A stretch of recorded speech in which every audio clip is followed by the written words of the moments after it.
One. President Trump meets with Vladimir Putin. Anastasia Cortez Ortega says something really, really dumb. And Sacha Baron Cohen is back at it. I'm Ben Shapiro. This is The Ben Shapiro Show.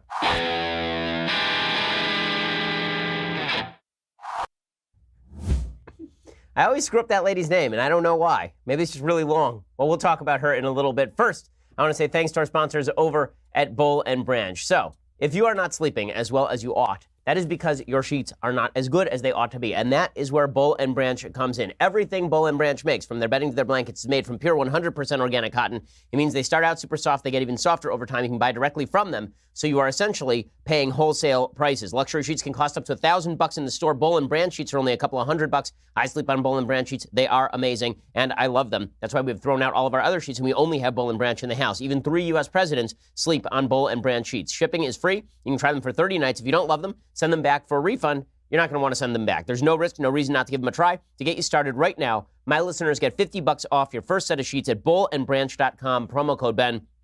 That's bollandbranch.com, promo code Ben. Again, you get $50 off when you use that promo code Ben. It's BOLL and branch.com, promo code Ben. All of their bedding is ridiculously awesome. Their sheets are particularly great. And if you're looking for something that is breathable and yet soft, then Boll & Branch is for you. bollandbranch.com, promo code Ben. Get that $50 off your first set of sheets. Also, a reminder, our next episode of The Conversation is here tomorrow, Tuesday, July 17th, 5:30 p.m. Eastern, 2:30 p.m. Pacific. All of your questions will be answered by our own Andrew Klavan with our host, Alicia Krause. Our live Q&A will be available on YouTube and Facebook for everyone to watch. Only subscribers can ask Drew questions over at dailywire.com, so check out the pinned comments on this video for all the information. Once again, subscribe, Ask Drew live questions tomorrow, Tuesday, July 17th, 5:30 p.m. Eastern, 2:30 p.m. Pacific. Join the conversation, ask Drew about how he does his hair in the morning. Okay, so President Trump has met now with Vladimir Putin. They met for about 2 hours this morning, and they spent a lot of the time talking about various issues, specifically about Russian election meddling. Now, Putin came out afterward, and he said, "We talk about election meddling, but I tell him I don't do it." And then President Trump comes out and he says, "We talked about it, and we talked about it very lengthily." And that was pretty much the only thing we found out from this meeting. And they spent an enormous amount of time talking specifically about the election meddling, and Putin says, "We did not do this." And President Trump said, "Well, I don't know whether they did or not, but we talked about it a lot." And everybody went crazy over it. Now, if all of that sounds a little bit anticlimactic to you, it's because it is anticlimactic, and people are taking away from it what they want to take away from it. So on the left, what they're taking away from this Trump-Putin summit is that Trump got jobbed, that Trump got played, that Trump basically made all sorts of concessions to the Russians that we won't find out about until later. But at least in terms of his language, he was very sycophantic. And in terms of his language, he was very sycophantic because President Trump has been consistently sycophantic with regard to Vladimir Putin for at least 3 years. Now, it is not true that his policy has been sycophantic, and this is where the left seems to go wrong. They seem to immediately connect everything Trump says with everything Trump does. But there is a massive problem with doing that inside this administration. President Trump very often acts like a free agent inside his own administration. He goes out and he says stuff. And then the people who do his policy behind closed doors, they do a policy that looks nothing like what he said. We've seen this over and over and over. We've seen President Trump say while he was a candidate that he wanted health care for all, and then as soon as he got into place, then all of a sudden his people were pushing a repeal of Obamacare. When President Trump was saying during the campaign he wanted to raise taxes on the rich, and then he passed a bill that did not raise taxes on the rich, it lowered taxes on the rich, among others, well, that was another example of the disconnect. Russia is the biggest disconnect, because President Trump says very nice things about Vladimir Putin on a regular basis, and then when it comes to policy, the U.S. will bomb Syrian air bases with Russian planes there. The U.S. will kill Russian mercenaries in Syria. The U.S. will arm the Ukrainians with deadly weaponry in a way that Obama never would have.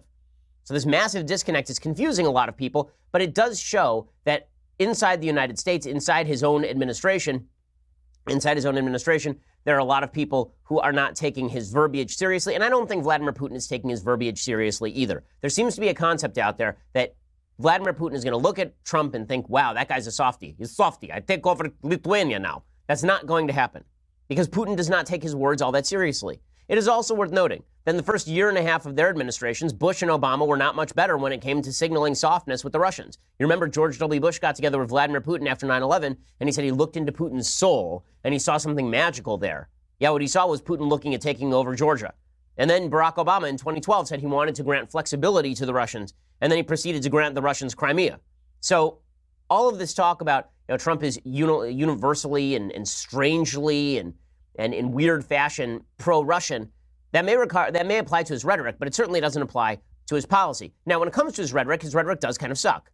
right? So Trump has jumped into this meeting with Putin, and he suggests that the United States is responsible for the poor state of U.S.-Russia relations. He tweeted out this morning that U.S.-Russia relations have never been worse. He tweeted out, "Our relationship with Russia has never been worse, thanks to many years of U.S. foolishness and stupidity, and now the rigged witch hunt."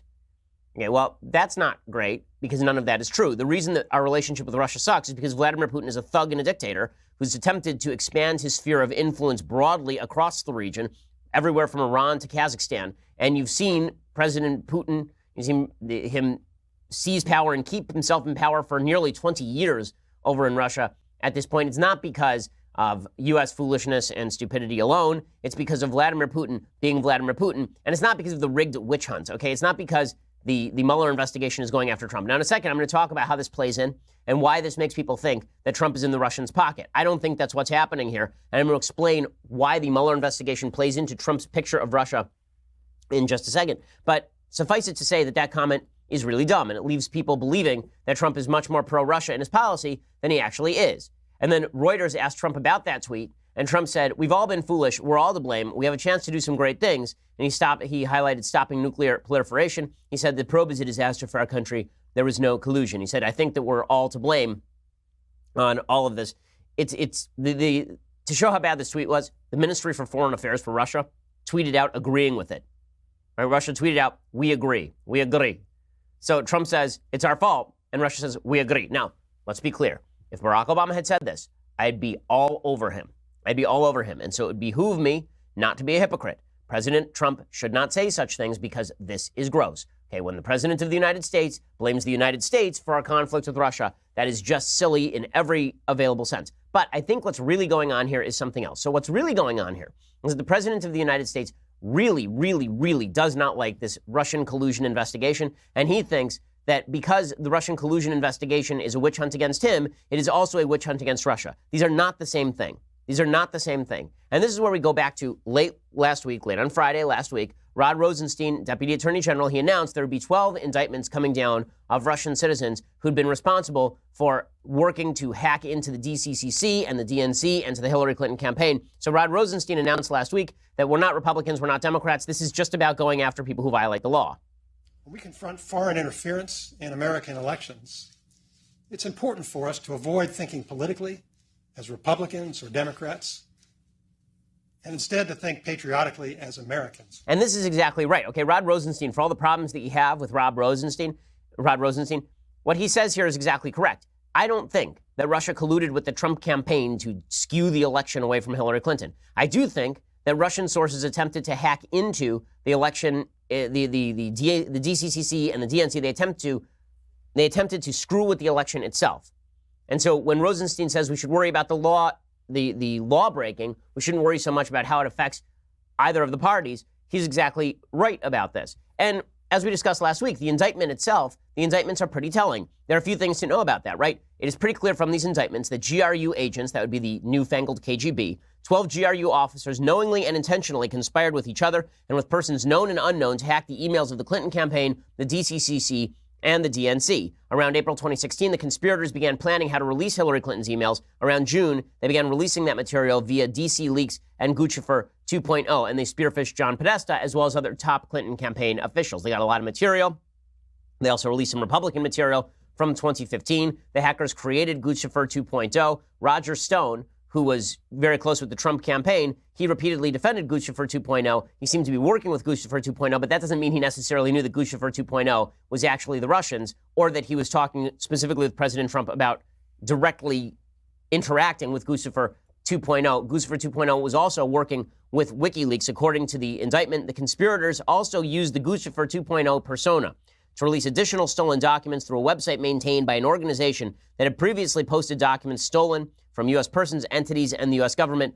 Presumably, that would be WikiLeaks. They released over 20,000 emails and other documents stolen from the DNC network. That began 3 days before the DNC.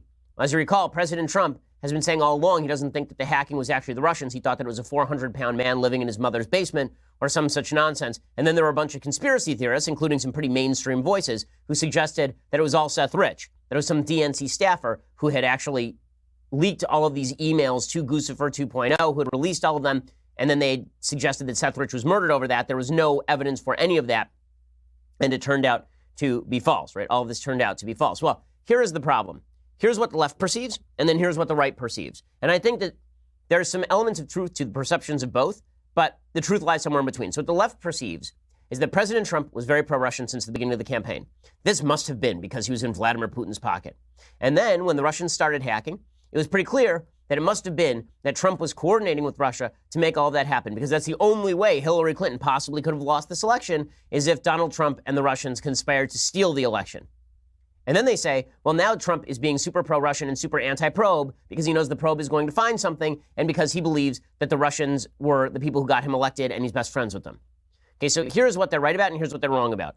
They are right that the Russians attempted to affect the election in 2016. They are correct about this. They are wrong about everything else, at least so far as the evidence says now. There is no actual hard evidence that the Trump administration, Trump campaign, coordinated with the Russians during the campaign or post-campaign in order to create soft Russian policy. There's no evidence of that at all, and there's no evidence that Trump is personally in Putin's pocket. Now, here's what the right says. What the right says is Donald Trump is not in Putin's pocket. Donald Trump did not cheat during the election. Hillary Clinton just lost it. Donald Trump has not been too weak on Russia. He's actually been pretty harsh on Russia in terms of policy. And therefore, all of this hacking talk and all of the collusion talk is nonsense. All of the hacking and all the collusion talk is nonsense. All of it is ginned up by people who just don't like Trump. Now, that is also only half true. It's true that Trump is not in Putin's pocket. It is true, as far as we know, that Trump did not coordinate with the Russians during the campaign. But it is not true that the Russians did not attempt to, it is not true that the Russians didn't hack into the DCCC or the DNC or Hillary Clinton's campaign.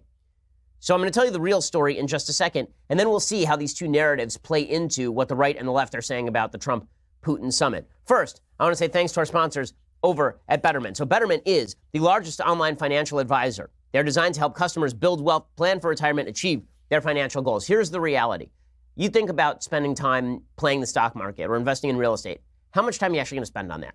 The answer is probably not a lot. And you're just going to stick that money in the bank, and it's going to sit there earning an extraordinarily low rate of interest. Well, this is why you need to talk to the folks over at Betterment, because these are the financial advisors that you need. At Betterment, hidden costs are nowhere to be found. They charge these really low fees. No matter who you are, how much money you invest, you get everything for one low, transparent management fee. And they are a fiduciary, which means they make recommendations in clients' best interests. They're not incentivized to recommend certain funds. They don't have our own investment products to sell. Right? Betterment offers personalized advice, a suite of tools to help you know whether you're on track to hit your investing goals or get the retirement that you want. And when you need it, their tools and guidance can help you get on track. I have a financial advisor. You should too. The folks over at Betterment really know what they're doing. Listen, investing always involves risk, but these are some of the people who can help mitigate that risk and manage that risk. Ben Shapiro Show listeners can get up to 1 year managed for free. For more information, go to betterment.com/Shapiro. That's BETTERMENT.com/Shapiro. That's betterment.com/Shapiro. There's an online financial advisor that will help you manage your money. Betterment.com/Shapiro. Reach those retirement goals, and then you don't have to do it yourself. Betterment.com/Shapiro. You can get up to 1 year managed for free. It's a fantastic service. You really owe it to yourself to go check it out. Okay, so how do these two narratives play into what everybody is saying about the Trump-Russia, the Trump-Putin sort of meeting? Okay, so first of all, let's talk about what Trump is saying about the collusion investigation. So here's what Trump tweeted. So Trump tweeted out, this would be 4, the stories you heard about the 12 Russians, right, sorry, this would be, let's start with 5, actually. So here is what he said. He said, these Russian individuals did their work during the Obama years. Why didn't Obama do something about this? Because he thought crooked Hillary would win. That's why. Had nothing to do with the Trump administration, but fake news doesn't want to report the truth, as usual. Okay, so he's not wrong that Obama didn't do enough about it, obviously, but Trump would go on to essentially claim that a lot of this was just false in general, that the hacking itself may have happened or didn't happen or has been exaggerated in some way. Right? He's focusing in on that angle, and that's what he's been saying sort of all along. He hasn't yet said that the indictments themselves were BS, but there are allies of his who have said that the indictments themselves are BS. So Devin Nunes over at the House Intelligence Committee, right? He says that this is basically a witch hunt. The indictment in itself is ridiculous. This is clip 3. The indictment plays like they're only going after the Democrats when Bob Mueller and all his investigators and his lawyers know for a fact that they also targeted Republicans. Why is that not in the indictment? It makes the indictment look ridiculous. Okay, all of that is fine, but the fact is the indictment says what the indictment says, and it's pretty clear the Russians were trying to meddle in the election. Again, because the right is trying to claim that Trump is not in the pocket of Putin, which he isn't, they're also trying to claim that the entire indictment is wrong, that somehow the Russians were not attempting to affect the election in any serious way. And it's because Republicans are reacting like this, it's because Trump has reacted like this, that the left therefore thinks that Trump is even more in the pocket of Putin. Right? So here's how it goes. The left says Trump is in Putin's pocket, and he's in Putin's pocket because Putin hacked the election. And Trump says, wait a second, I'm not in Putin's pocket, and also Putin didn't hack the election. And the left says, see, he's lying about Putin hacking the election, which shows that he's in Putin's pocket. And Trump says, but wait, I'm not in Putin's pocket. And you're the ones who are claiming he hacked the election, so why am I supposed to believe you? And so you see how this goes around and around in a circle. Now, the real answer is Putin did attempt to affect the election, and Donald Trump is not in Putin's pocket. Right? Both of these things can be true all at once. And the problem is that nobody is going to play this honestly. Nobody is going to honestly look at these issues and look where the evidence takes them. Instead, they're going to jump to the assumption they think most meets with their preconception of the situation itself. Now, all of this was exacerbated by the run-up to the Russian meeting. So in the run-up to the Russian meeting, President Trump started signaling that he was anti-EU. He'd spent the NATO meetings talking about the shortcomings in NATO. And a lot of people were saying, well, this is signaling weakness to Vladimir Putin. First, I do have to note that if there's a group of people who can make President Trump look wonderful, it is his protesters. So this is a group of protesters, apparently, over the weekend who decided to take on President Trump. I guess this was in London or San Francisco. There's a dummy of President Trump, and it looks like a bunch of gay activists who are punching the dummy of President Trump and losing. This is very inspiring stuff, deeply inspiring. This guy's got the right hook of my grandmother, and she's 88 and in the hospital. So it's a really solid group of folks. Yes, this is clearly making the discourse just enormously better. Just really, really well done over there. Okay, so anyway, President Trump is over in Europe, and in the middle of his visit to Britain, he suggests that the EU is a foe on trade. Here's what he has to say. Well, I think we have a lot of foes. I think the European Union is a foe, what they do to us in trade. Now, you wouldn't think of the European Union, but they're a foe. But that doesn't mean they're bad. It doesn't mean anything. It means that they're competitors. They want to do well, and we want to do well. So again, it's President Trump's language people are paying attention to, where he says that they're a foe. What people are saying is that, well, he's saying that Russia's a foe and the EU's a foe. The EU is an ally. Russia is not an ally. But the truth is that President Trump uses words like foe pretty loosely. He uses words like friend pretty loosely. The president is very loose with his language. None of this means that the policy that emerges is going to be dramatically anti-EU and dramatically pro-Russian. And, President Trump, I think, had the most accurate take on this meeting in Helsinki. Frankly, he didn't expect much to happen at all. Here's what he had to say. I don't expect anything. I frankly don't expect. I go in with very low expectations. I think that getting along with Russia is a good thing. So he goes in with low expectations and getting along with Russia is a good thing, and nothing came out of it, right? So all we know today is that nothing really came out of these meetings. President Trump said a lot of words. A lot of people are angered by those words. That is, I think it is fine to be angry at the stuff that President Trump says in the same way that it was fine to be angry at what Obama said. The difference is that Trump says stuff and it doesn't mean a lot very often. When President Obama said things that were anti-American, it usually manifested as policy. When Obama went around the world and did his apology tour, that manifested in military cuts, an attempt to reduce America's influence around the world. When President Trump goes around and says, we're all to blame for 2016, when he goes around and he says, well, when it comes to Russia-American relations, we all carry a little bit of blame. When he says that kind of stuff, is it gross? Is it off-putting? Yes. Does it manifest as policy? Not really. Remember, this is the same guy who said twice in the last 3 years that the United States kills people in the same way that Russia kills people. Has that manifested in anything like a soft policy with regard to Russia? And the answer, of course, is no. And it's this massive disconnect people are having a real problem with. That Trump says things that are very egregious often, and when it comes to actual policy, the policy's pretty good. And this has been true pretty much across the board in many, many, many ways. This has been true.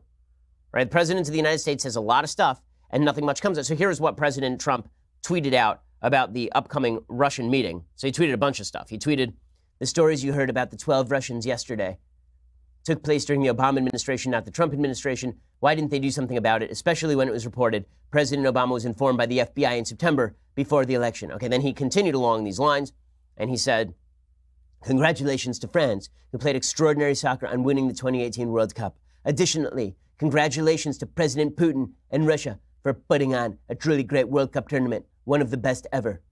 And people went nuts over this because, oh my God, he's complimenting Putin, as opposed to Obama, who also would have complimented Putin on the handling of the World Cup. Hillary Clinton, by the way, tweeted in response to this. Hillary tweeted in response, "Great World Cup. Question for President Trump as he meets Putin. Do you know which team you play for?"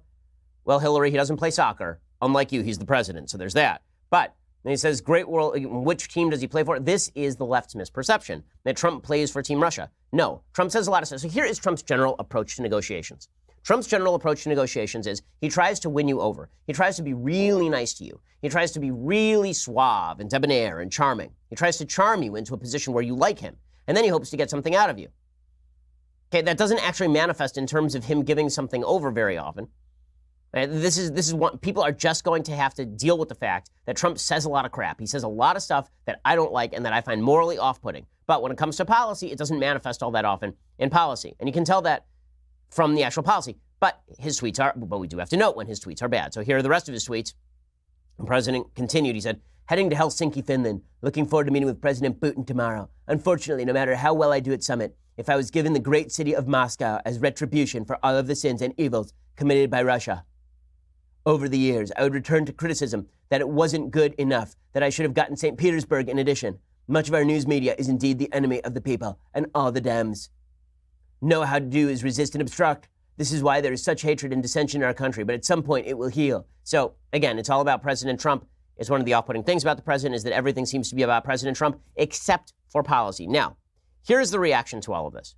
So the reaction to all of this begins with some folks on the right who are very upset with President Trump, and it extends to some people on the left who are very upset with President Trump. Again, I think there's a lot of sound and fury signifying nothing in the end. First, I want to say thanks to our sponsors over at Mint Mobile. So you probably have a deal with some big wireless company, and you're probably spending a fortune on your wireless coverage every month. There is no reason for you to do that. The big and big wireless stands for a lot of things. Big contracts, big bills, big secrets. Companies like AT&T and Verizon, they don't want you to know that there's a way to cut your wireless bill down to just $15 a month.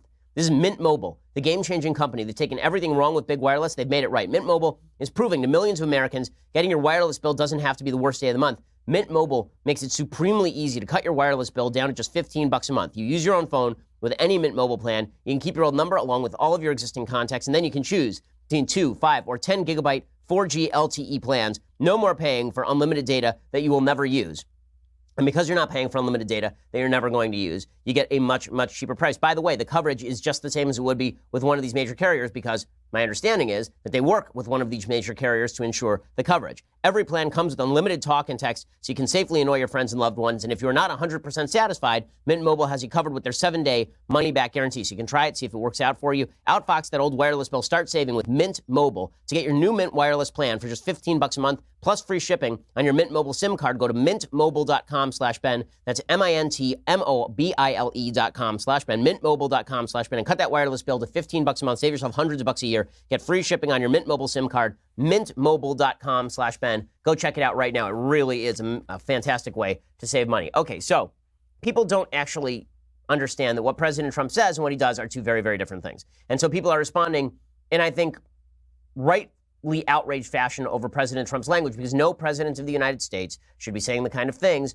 about America in relation to Russia that the president of the United States has been saying. And I understand there are a lot of Trump fans who say, well, really what he means is that Barack Obama's policy with Russia was bad. Or really what he means was George W. Bush's policy with Russia was bad. The reality is no matter how bad American policy has been, and it usually has been bad in terms of weakness, not in terms of strength, the only way that you are going to be able to confront Vladimir Putin is by confronting Vladimir Putin.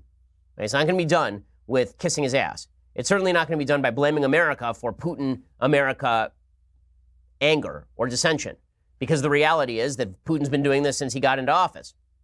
But apparently, President Trump said that we've had a bad relationship with Russia, but that all changed about 4 hours ago when he got in a room with him. I mean, this is the same thing that President Trump said about Kim Jong-un. You remember this. He went over and met with Kim Jong-un. Some of us were critical of that meeting, saying that meeting was counterproductive and useless, and that, in fact, it was elevating Kim Jong-un on the world stage. And then President Trump came back and he tweeted out that we no longer had to worry about a nuclear North Korea, which, of course, was very, very silly. But Did America's policy on North Korea change in any massive way? Not really, and the same thing is happening with regard to Russia. This is why John Huntsman, who's the U.S. ambassador to Russia, he says, listen, it's highly unlikely that Trump is going to recognize annexation of Crimea or something.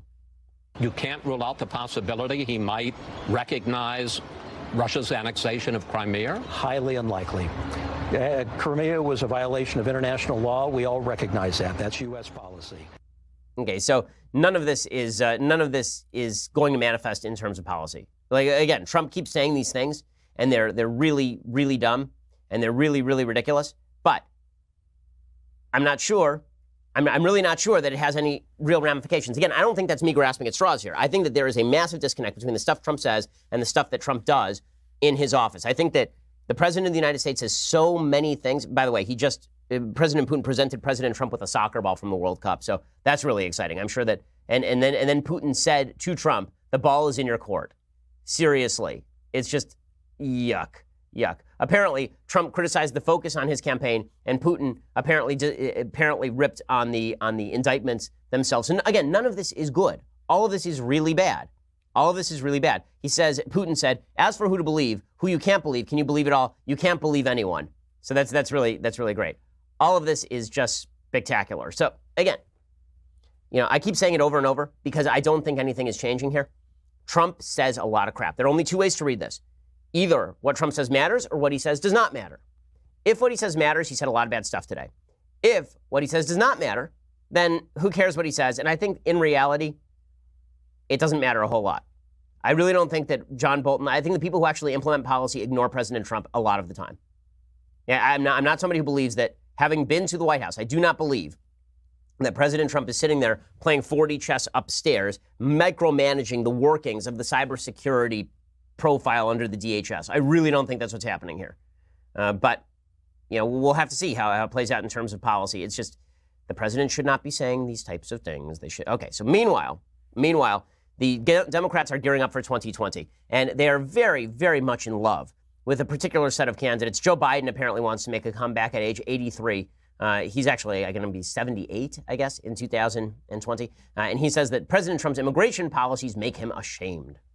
About these poor kids on the border. And can I just ask you then, how does that make you feel? If you and your administration... Shame. Ashamed.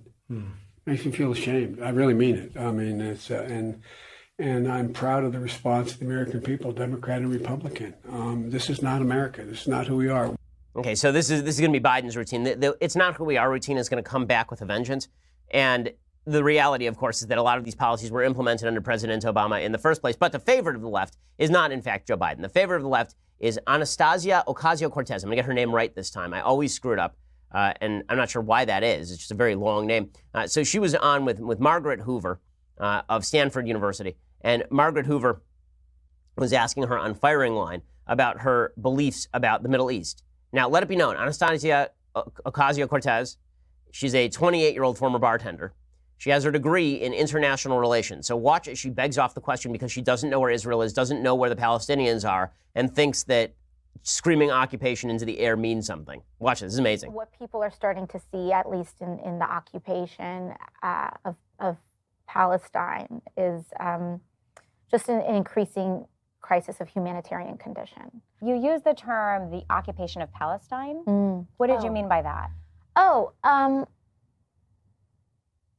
I think what I meant is like the settlements that are increasing in some of these areas and places where Palestinians are experiencing difficulty in access to their housing and homes.